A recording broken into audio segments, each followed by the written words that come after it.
Hello everyone, my name is Dmitry and today I want to tell you about the events of the 1989, namely about the Romanian Revolution and the overthrow of the Ceausescu regime. If you are interested, I will leave a link to the detailed information in the description. The end of the 1980s was the time of the collapse of the system of people's democracies in Eastern Europe. In 1989, the Communist parties lost their monopoly on power in Poland, Hungary, the GDR and Czechoslovakia. This process was peaceful in nature and was called the Velvet Revolutions. The wind of change has also blown in Balkans. A bloodless change of powers has also taken place in Bulgaria. Romania was the only exception to this rule.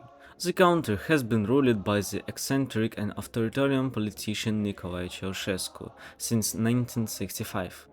Ceausescu has built a real cult of personality in his country. His 60th birthday in 1978 was celebrated on a grand scale.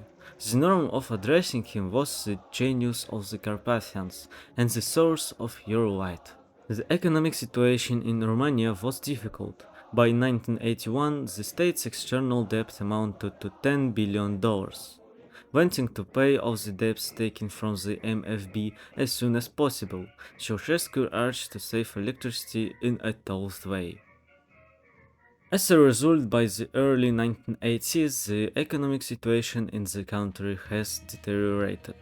The policy aimed at accelerated repayment of international loans had led to a drop in living standards. The propaganda machine spoke strenuously about normalized consumption. Under it, queues for food, which were issued by cars, and a shortage of consumer goods were masked. The picture of the life of late socialist Romania with sportly queues for food, the race for western goods, was drawn by Cristian Mungiu in his film 4 months, 3 weeks and 2 days, which received the Palme d'Or at the Cannes Film Festival in 2007. Many Romanians fled abroad. The discontent of the Hungarian minority in Transylvania was spreading.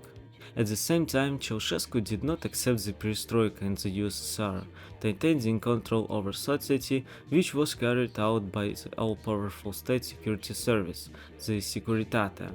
At his last meeting with the Soviet Secretary General Mikhail Gorbachev, Ceausescu made it clear that he did not intend to make changes.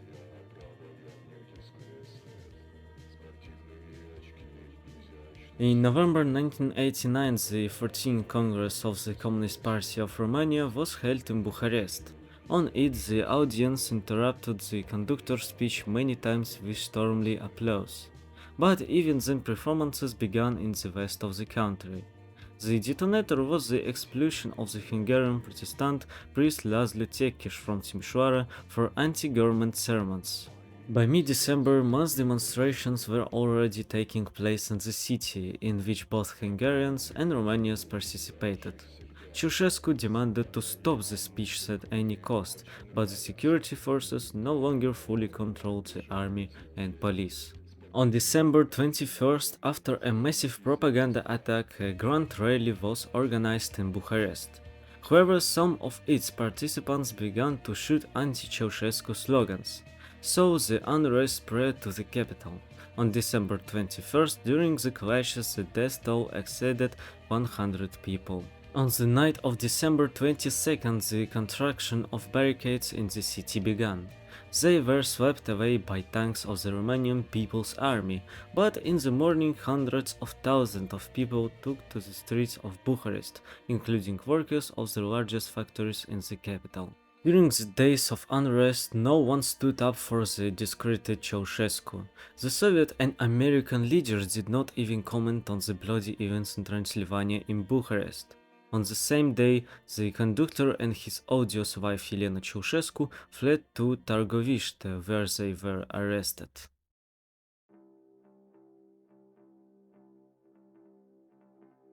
The trial of the spouses was short and looked like a parody of justice. Footage of the shooting of the couple went around the world. fighting in the country between representatives of the army and special services on the hand and mysterious terrorists continued until December 28th and claimed the lives of at least 1,030 people. Most of them were killed on the streets during shootings. There is still a discussion about what kind of terrorists they were. The spectrum of opinions varies from radical Ceausescu to sabotaged by the army command, who wanted to make the army a full-fledged savior of the revolution in exchange for forgetting their protection of the regime until 1989. The victory over Ceausescu did not bring calm to Romania. In 1991 and 1996, the country was shaken by winning performances.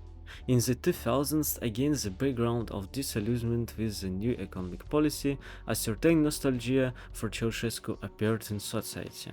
In 2010, the bodies of Nicolae and Elena were exhumed.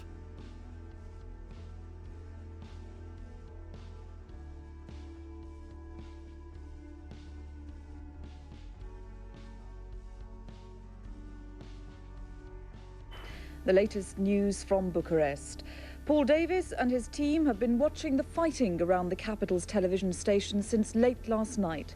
This next report was the first sent from the city by a British television journalist. Chanting liberty, liberty, the Romanian people and large sections of the army joined forces on the streets of Bucharest last night to protect their newfound freedom. They were expecting a counterattack from troops loyal to President Ceausescu.